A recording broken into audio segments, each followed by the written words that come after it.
I'd like to call this meeting to order. Will you please stand with me and recite the Pledge of Allegiance? I pledge allegiance to the flag of the United States of America and to the republic for which it stands, one nation, under God, indivisible, with liberty and justice for all. Thank you. Moving to our agenda. The first item is our Commission Weekly Reports, and we usually start with Commissioner Moore. Okay, I will try not to disappoint. Here we go.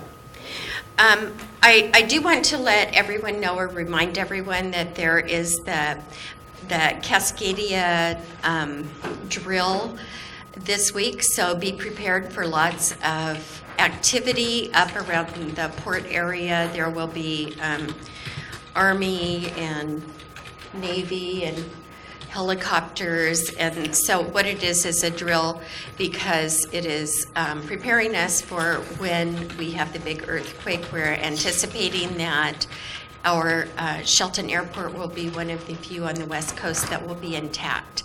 So it's a good thing, and it's kind of cool for Mason County. We're hoping that all of these guys are going to stop in our stores and eat our food and come back and visit when they're finished with the drill. Today, I do want to announce that we had the 100-day challenge to end family homelessness.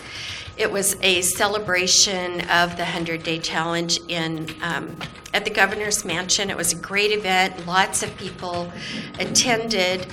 3 counties, 103 days ago, formed teams. Our team at Mason County was called Team Enterprise, and it was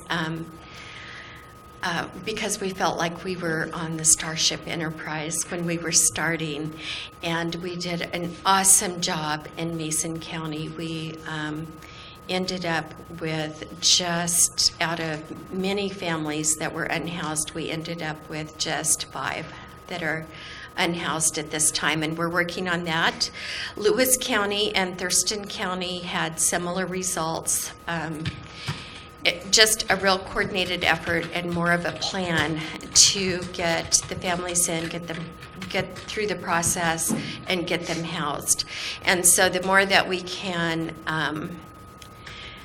build on this, and the more enthusiasm we can get as we're going forward and making great progress, we're hopeful that we can get more landlords interested in participating in programs to get families off the street. So it was a really good event, and I was very thankful that Commissioner McDowell and Mayor Krantz attended.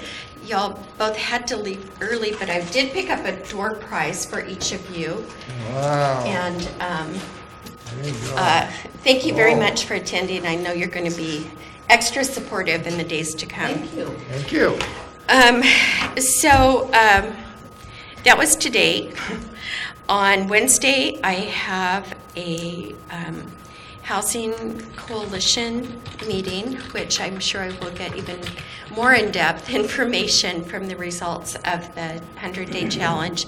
We're also talking to Homes First about our Veterans Housing Project, and that's moving along really well. I'm very excited about that. We're anticipating having housing for 6 homeless vets in the very near future. So that's been a real goal, and that's aside from the 100-day challenge. So stay tuned.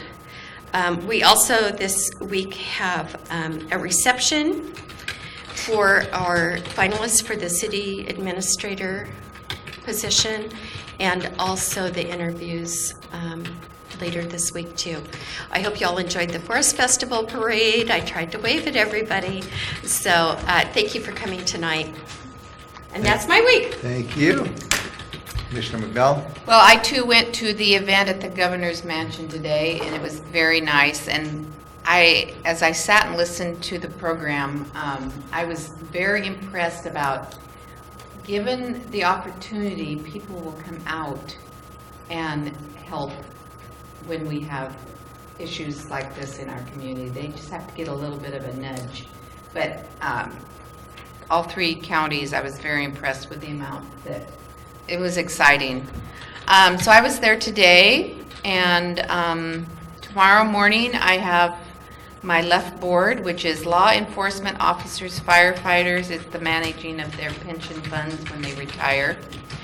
That's tomorrow morning. Wednesday, our reception from 6 to 8 here at the Civic Center to meet our 5 candidates that will be interviewed.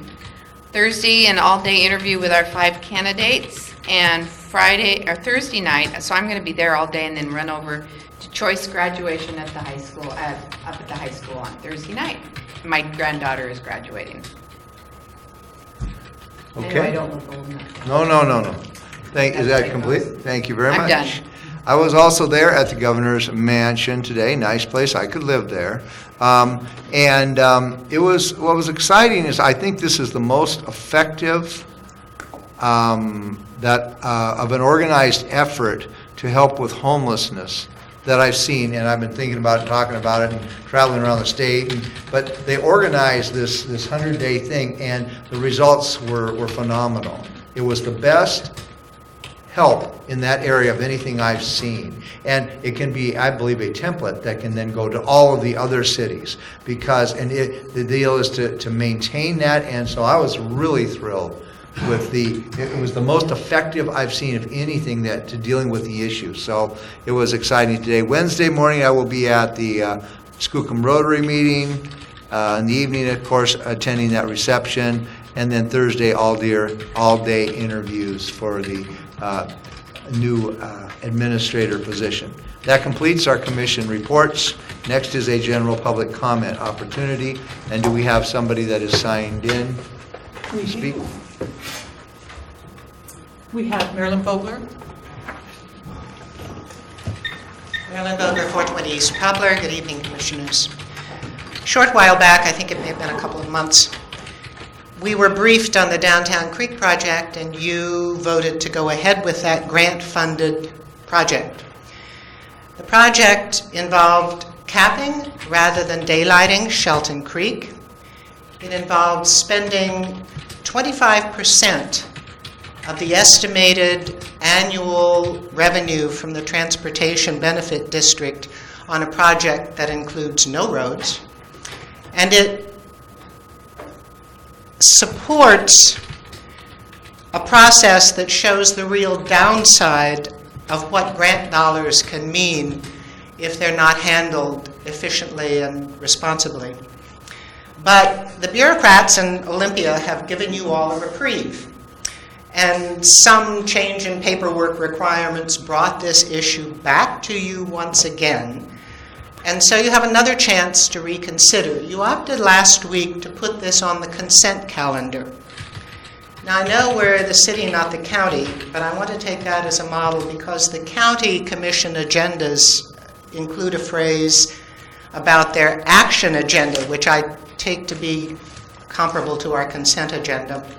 All items listed under the action agenda may be enacted by one motion unless a commissioner or citizen requests an item be removed from the action agenda and considered as a separate item.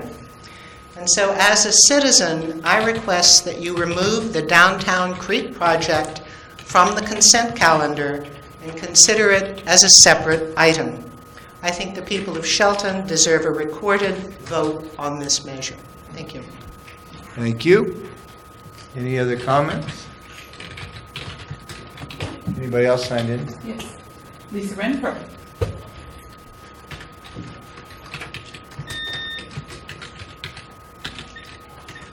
Hi, thank you.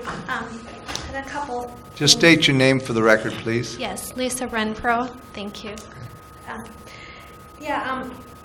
I hear that there's a stamp advisory at the post office service for epidemics. And like 10 years ago, they said homelessness wasn't an epidemic, so they couldn't consider it to have, the stamp set go for charities. So I didn't know now, is it, and could the arts program and have different artists try to design one to see if they would like to submit it for the next epidemic, or whatever the post office would consider. But if we had artists to give ideas, maybe they would consider, because they would know people were interested in doing that for futuristic homelessness. Another question that I had was, do you think it's possible or practical or realistic to have like a boat that's like the rolling Mississippi, with the paddle boats in the Oakland Bay area? Because if they have the trains and they're going to generate it with coal, I don't know how they're going to run it, as like a steam engine or not. For people to want to stay in the motels longer, it would be nice for them to have a little dinner, or if they got married, a honeymoon or weekend tour, if they can use that for recreational with Parks and Recs or something to keep people in the area longer and spend more money. Thank you. Lisa always has such great ideas. Yeah, very creative ideas. Yeah, I love it. Actually, I love that idea, and I think that possibly they had something like that back in the day. I just was going to tell you that our trains will be diesel. Diesel or steam, depending on which, but thank you for the ideas. Also, the stamp, it would be great to generate some local artists on that, but I think you would probably take it up with the Postal Service as far as that goes. But that would be great to, generate some local artists to do something. The community here and get the artists together to have, Well, that would be the art, that would be Mr. Ziegler. Ziegler the can art pull that commission. one. He can do Right that here one, at I'm the sure. desk. Whoa, too bad Mr. you Mark. showed up tonight, huh? Yeah, another job for you. We do have the consent agenda coming up, and I want to address Marilyn's concern. First is, we have never pulled something from an agenda because someone from the group that's coming here suggests that. So we've never done that before. I'm not saying it's a bad idea. But I will say that from this discussion on this creek project over here, from the very beginning, I, along with all of the commissioners I've dealt with, are, number one, very concerned that every penny that we can get from the Transportation Benefit District goes into payment. That's something very clear to all of us. But we're faced with one project where I believe the amount of grant money is like, if I'm right, $425,000 to do something. Our part of that, I believe, was $40,000. If I'm wrong, then, I'm going to go approximate. I'm going to say a lot of approximate. That's a lot of grant money to help on a project downtown. I am very sympathetic to wanting to put the majority of that benefit district money into payment. We had talks about it. We've talked about retreats. We talked about it to death.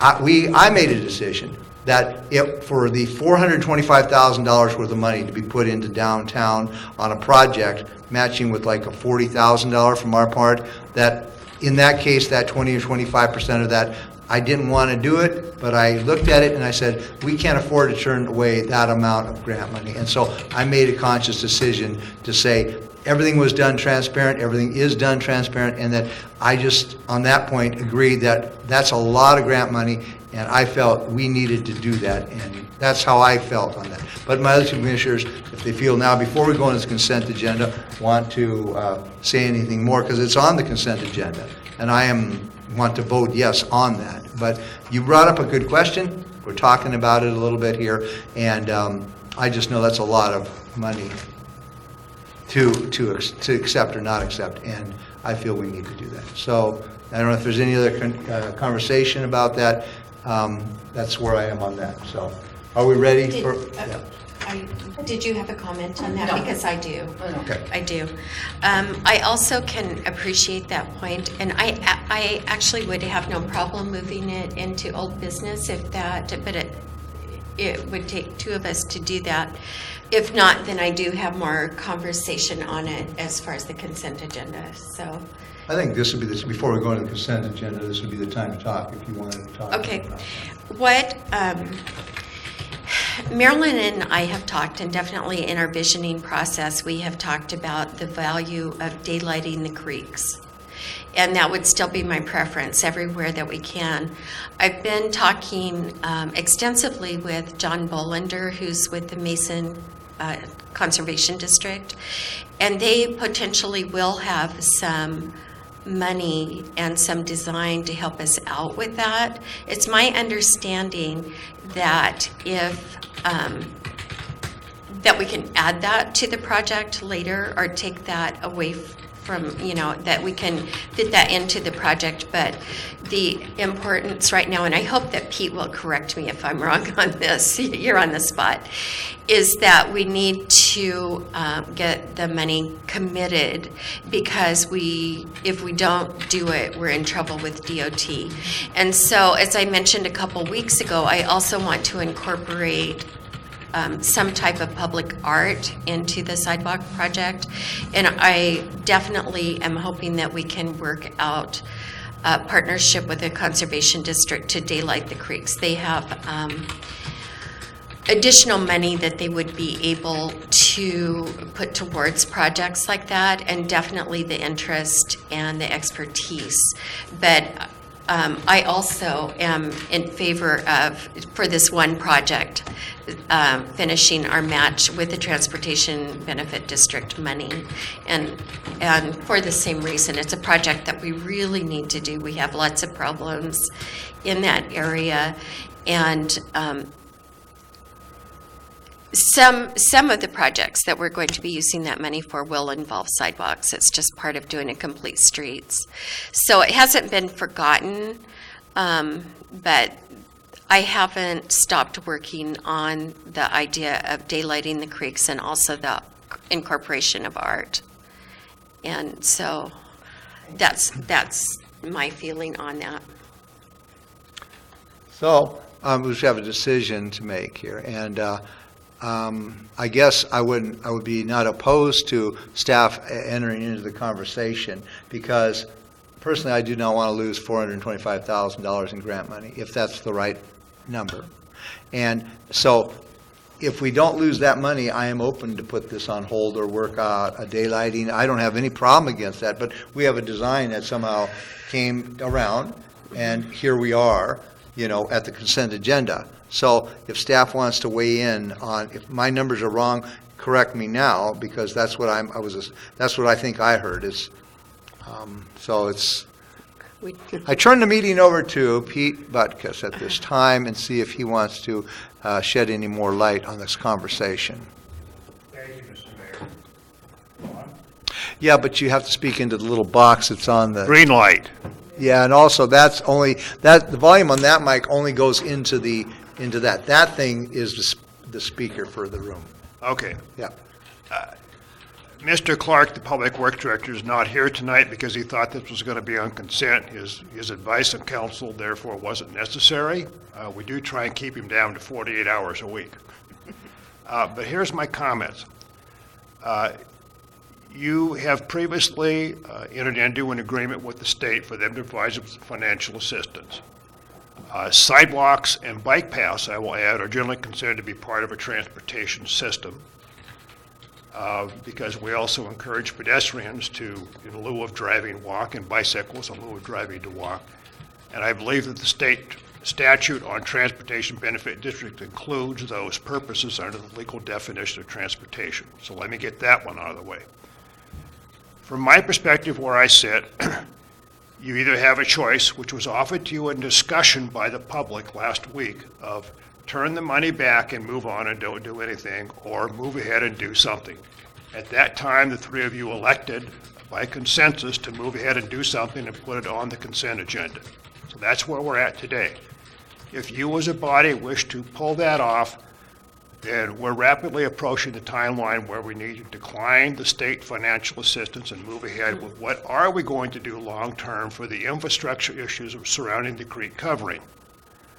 I've had a little bit of experience in opening up bodies of water for people to get to them, and it's a really positive thing, but it can be more costly than simply recovering the creek, because if you remove the sidewalk covering, put the sidewalk somewhere else, you essentially have a creek in a concrete box. And frankly, they're not very aesthetically pleasing.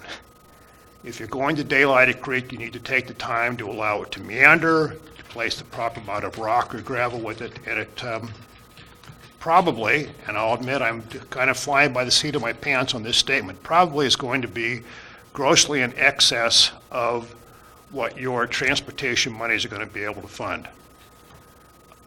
Long-term, it may make sense, let's call it intermediate term, it may make sense to get this proposal in, make a verbal inquiry with the state to find out if they would allow some minor daylighting, and then do an option on the design.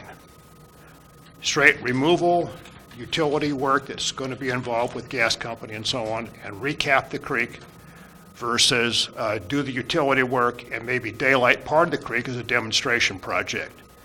Once you know how many dollars it costs for, say, 200 feet of creek daylighting, you'll have a good idea if you're able to proceed on doing other creek daylighting in the city. You've got a figure to work from, and then you can weigh that against all the other demands you get for the expenditures or investment of public funds. So, in summation, I think it's a choice. If you want to go ahead, you can hold up you can lock in the money, but it's going to require some staff work, and we recognize that on our end to get this thing going with an alternative in it for some sort of a partial daylighting or not. It would come back to you as the legislative body to make that decision. That's an excellent That suggestion. sounds great. Very good. That sounds great. That gets the project, gets the money locked in, Yeah. and then we can work if there's some alternatives to make it better, because, I mean, working together is how we're going to make this thing work. So what we'll do at this point, I believe, is go forward with the consent Yes. agenda and take those suggestions that our acting city administrator has given and see if there's some room later on to enact a more of a daylighting effect on that. I do have a question. Sure. This 425,000, this is grant money. This isn't transportation district money, is it? No, but our match, our $40,000 match We- is we- kind of, Right, right. Yeah. So, okay. So, I believe that's the way it works. yeah. Okay, so we'll take 40,000 from the transportation. That's right. benefit. Okay. Is that number correct? That's what I was remembering, about 45 for the, Right in there, I think so. I'm looking, because I mean, I'm approximate on my numbers, But, always. so, I agree, the transportation benefit district money, there were 4 things in it, the streets, sidewalks, crosswalks, and streetlights. And I consider those the 4 that go in the transportation benefit district things that we can do with our money. Okay, so I got that straight. Thank you. so, and just for the record, since we're talking this to death, I do want it to become part of our consideration as we are using the transportation benefit district money and we are doing paving projects, to at least always consider the option of partnerships so that we can daylight the creeks. And I know that through, I've had lots of talks with the Conservation District, and that also is a goal of theirs. So I think if we be more creative with the partnerships, that even if it doesn't work out for this particular project, in the future, if we have maybe an alternate design when we're paving, that it would be more cost-effective. I think that's an excellent suggestion. So, Good. are we ready for a reading of the consent agenda? Yes. Could we please have a reading of the consent agenda? Consent agenda, vouchers numbered 11782 through 11842 in the amount of $834,464.41. Commission meeting minutes from executive session of May 9th, 2016, study session of May 9th, 2016, business meeting of May 16th, 2016, and study session of May 23rd, 2016. Downtown Creek Project Local Agency Project Prospectus, authorizing the mayor to sign and city administrator to make any necessary budget modifications. C Street Landfill Remedial Action Grant in the amount of $215,000. So is there a motion to approve the consent agenda? I move that we approve the consent agenda as read. I second it. There's a motion and a second. Any further discussion? Hearing none, all those in favor signify by saying aye. Aye. Aye. The agenda passes. No old business tonight, but there are some items under new business, and the first is going to be a presentation by, as lengthy, I hope, by our Parks and Recreation Director, Mark Ziegler. Only Okay. joking Good evening, Commissioners. on the lengthy thing.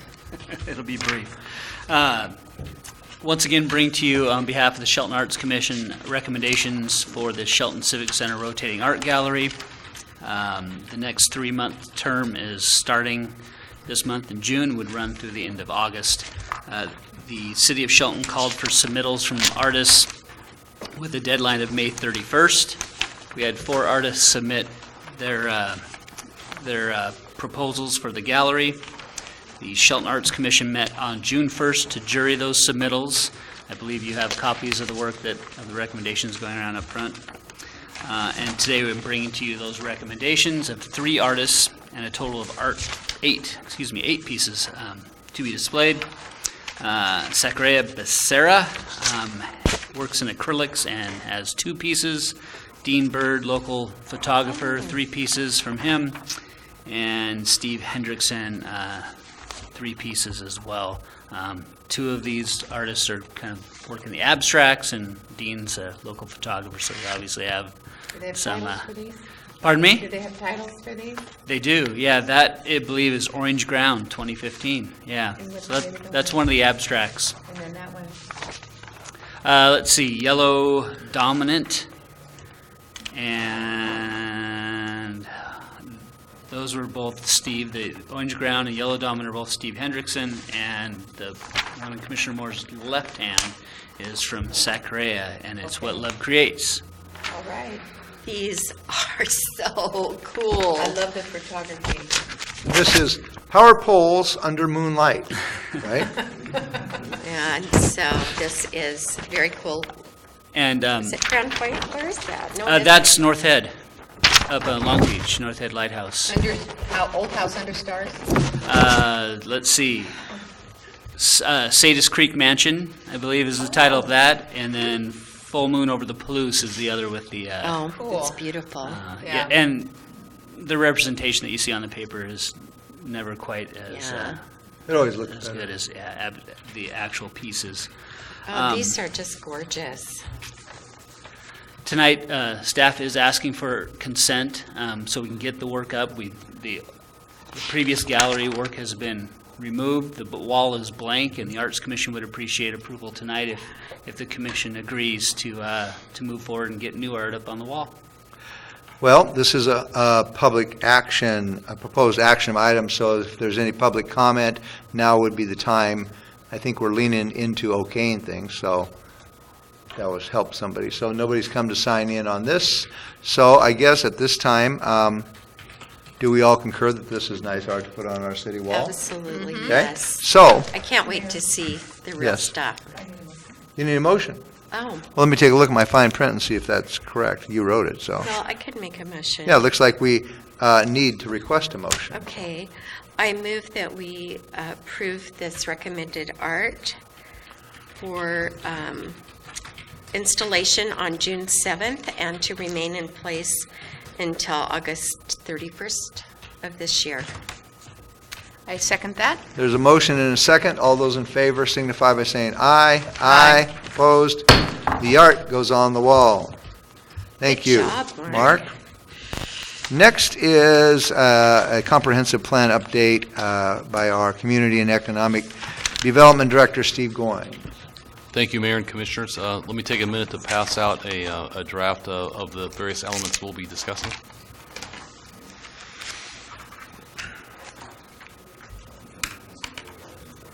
No way. Thank you.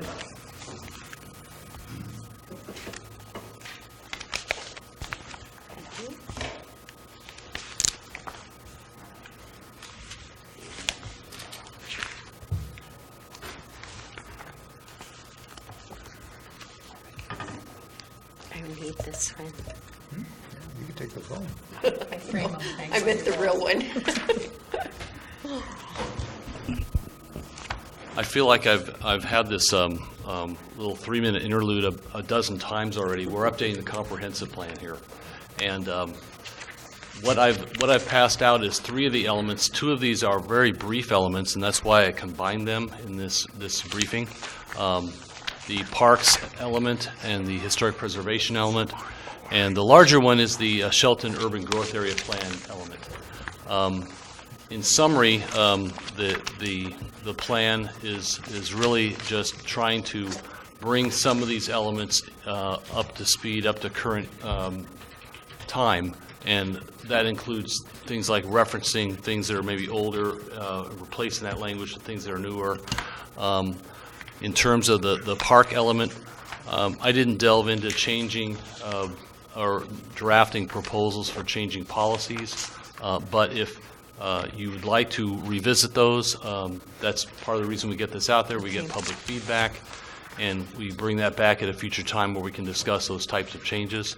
That same thing would apply with the historic preservation element. There hasn't been a lot of changes that would result in a big change in the element itself, but if there's something you'd like to modify there, something you'd like to see, this is an opportunity to get that feedback and bring that back for future consideration. At this point, we're just trying to get a draft out there for this public review. And we're moving very close now to having all these different elements out in a draft form. The last element I'll spend a little more time discussing is the Urban Growth Area Plan element. When this element was drafted, we created the Shelton Urban Area Plan. That was probably in the mid-90s, I'd say about 94, 95 era. We had completed a comprehensive plan update subsequent to that, but at that time the plan was still relatively new. But now the plan, as it's drafted, is about 20 years old. There's a number of things in there that were dated that I changed in the language that you have before you. A number of those things affect some of our utilities. You may recall 20 years ago, we didn't even have a sewer comprehensive plan. We had a regional plan. We had different pieces of plans that we were trying to meld into a plan, which we ultimately did. And so those are kind of things that are changed and modified in the plan you see now. I should point out there's another important piece to this that we'll be getting to later in the year. As you're aware, we've contemplated an urban growth area expansion. There's actually two that are in the process of being reviewed. Later this summer, we'll have an environmental impact statement out to review the impacts of those areas. One is called the Goldsboro Heights area. The second is the Dayton Airport Road Commercial Industrial Center. Those are discussed in this element draft as you have it now. That dialogue will change as that process moves further along. We'll get feedback from the county, we'll get feedback from the community at large, and that draft language will probably change repeatedly before we finally get to a draft that we're contemplating as part of the approval. But this is a starting place. So if you have comments or questions on those elements, now is the time to get that kind of feedback. I'm not looking for it tonight by any stretch, just as time goes by. And as I stated, we'll be bringing for the environmental impact statement for those larger areas, and we anticipate having a planned action ordinance on those as well later in the year, but we have some time. So, yeah, we take these home with us and then read them and talk to you and. Good night reading is Yeah, what those nice. are, yes. That's what I like to do at nighttime, is read your stuff. That's right. 10 minutes for sleep. Any other questions or comments for Steve about this? Thank you, Okay, Steve. thank you, Steve. Okay. All right, so next is an administration report, and I saw something that I think our acting city administrator, Pete Butkus, has for us. So I'll turn the meeting over to him at this time. Okay, thank you, Mayor. Members of the commission and the public had expressed an interest in knowing more about the Grove Street fire, a recent incident which occurred just 3 blocks here from City Hall. And I thought it would be useful to do kind of a consolidated report with the 4 departments that were involved in an alphabetical order. Those are community development, fire, police, and public works. They all had substantial portions of responsibility dealing with the building before the fire, during the fire, and after the fire. I'm not going to read it. The report's certainly available to the public, and I hope they get a chance to peruse it if they're all interested. But it's broken down into the incident, post-incident, where some questions arose about some issues. I particularly talked about issues or questions identified in the resolution and acknowledged that all 4 departments and some other people were all involved in the activity. I'll note for the commission that we talk about the incident and the incident map so you can kind of understand the setting, especially if you look at the water main size in the area. What we did to clean up the site, at what point we determined this was not a fire of an unknown origin, but as of an arson, and the police became directly involved. And as you know from a previous news release, a suspect or a person of interest was identified, became a suspect, was arrested, and is currently residing at the Mason County Hotel. But there were some questions that came up that I think the memo could just help address very directly. First of all, water supply at the fire location. There was some issue with trying to use 2 fire engines or pumpers from one hydrant. That was resolved operationally by taking the required water supply to another hydrant a block away from one of the engines, and the problem was basically resolved. This isn't a shortcoming of the water system. Actually, the fire flow in the area is adequate. And I particularly want to emphasize that the issue with the one hydrant is not related to water supply, water storage, or a larger water distribution issue. It's specific at that particular corner. An interesting thing happened in the discussion when you got departments together. It determined that fire didn't have information on which hydrants gave more water versus less water, but Public Works does have the information, and we now have a joint and cooperative effort between the 2 departments to start identifying fire hydrants over time as they're repainted with a color coding that meets a national standard, so that when the fire engine arrives, the officer at the scene can say, oh, we think we'll have sufficient supply here to supply 1 or 2 engines, or we need to put 1 engine here and 1 a block away to make this thing work. Pretty simple act, and I just want to commend both Public Works and Fire for stepping up and making that work. The building itself has long been on the list for abatement and code enforcement activities. That's also involved responses to the site by police and fire. As you may recall, in past years, you've had money to take on 1 or 2 buildings for abatement. Frankly, this was a judgment call that was made. We could do 2 buildings elsewhere with the same amount of money that it would have cost to take on this building. That's the kind of decisions we're faced with in government with limited resources, and I have nothing to say except we did it. So beyond that, a question always comes up at major fires. With any hydrocarbons, gasoline, diesel fuel, whatever released, and the answer is no. There was none released. There's no evidence of it in the storm sewer system or Goldsboro Creek. Good news. Cleanup, including the disposal, was rather substantial. It looks like it's going to be about $20,600. The vast majority of that is in tonnage fees, and those bricks individually are light, but together they weigh a bit, to the Mason County landfill. Again, I most noted acknowledgments that Mason County was most helpful. They extended the landfill hours so we could get the site cleaned up and hauled away in 1 calendar day. And no, we haven't determined yet how we're going to pay for the costs. That's an ongoing discussion at the staff level. Obviously, it will be paid for one way or another. Acknowledgements, I want to recognize the paid and the volunteer firefighters of Central Mason Fire and EMS, and also those from Mason County Fire Districts 4 and 11 who came in to assist. Mason County Public Works, their solid waste unit, and Shelton Police, Public Works, and Community Economic Development staff members.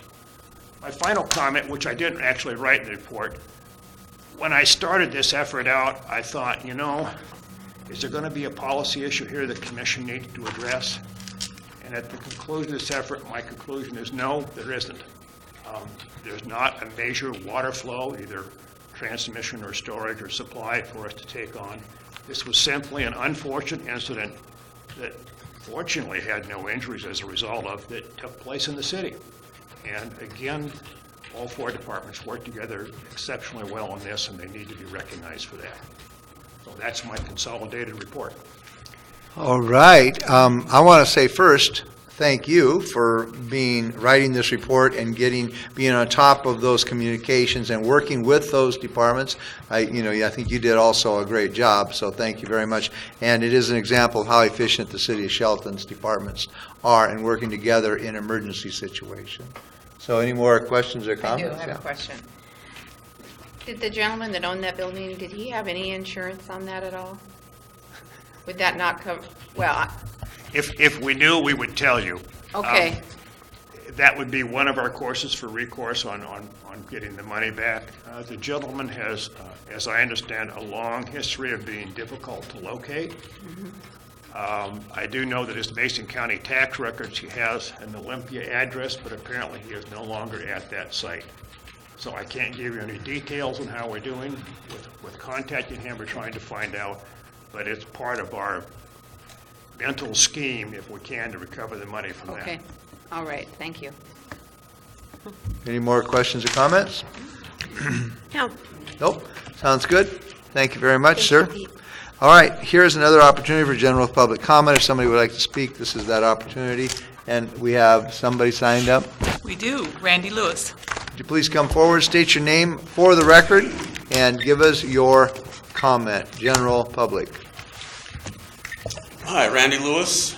I watched the tape last week of your meeting, including the lady from the Mason County Historical Society. I just wanted to compliment them. I've been down there several times. They have some very cool stuff down there. For example, they have the very first Saugerly. I don't know if it's the first one they printed, but it's the earliest one they have, 1912.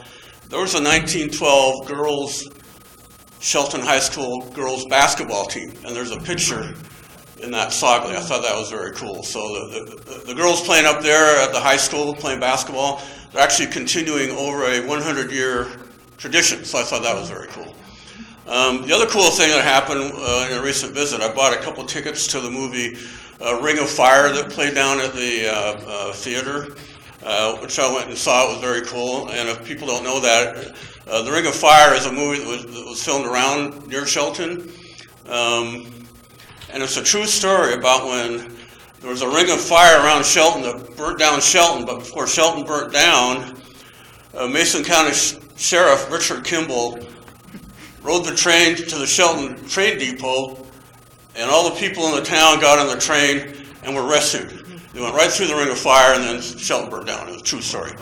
But the other cool thing about the Historical Society, I was kind of curious, so I went back after I saw the movie. And I said, do you have a copy of the journal that was published, the week after Shelton burned down? And they said, well, let me look. And they did. They had the copy of the journal that was published the week after Shelton burned down.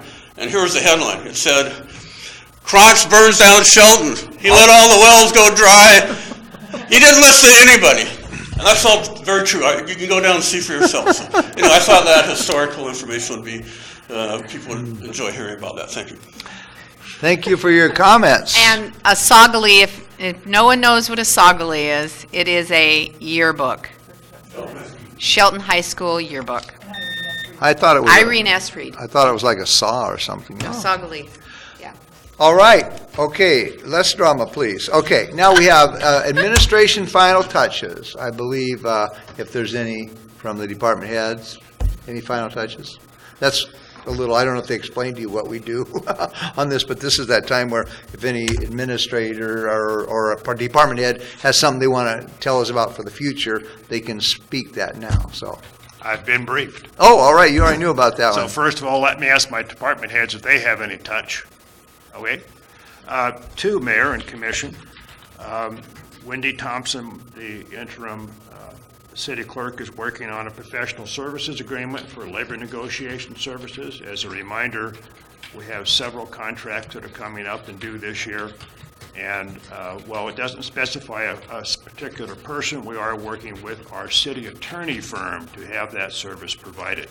That will come to you at a future time for discussion and then final action on a professional services contract. Secondly, one I've been involved in, we've been working on a new jail services interlocal governmental agreement with Mason County. I'd say we're over 60% of the way there, and I spent part of my day today making suggestions to how to make the contract stronger and easier to understand. This will come to you kind of from a combination of police and the court system and myself as a recommendation how to proceed on that. This is somewhere in the 4 to 8 weeks out. All right. Does that complete our administration final touches? It does. Thank you very much. Our next meeting will be next Monday, June 13th at 2 p.m. in the afternoon. This meeting is adjourned.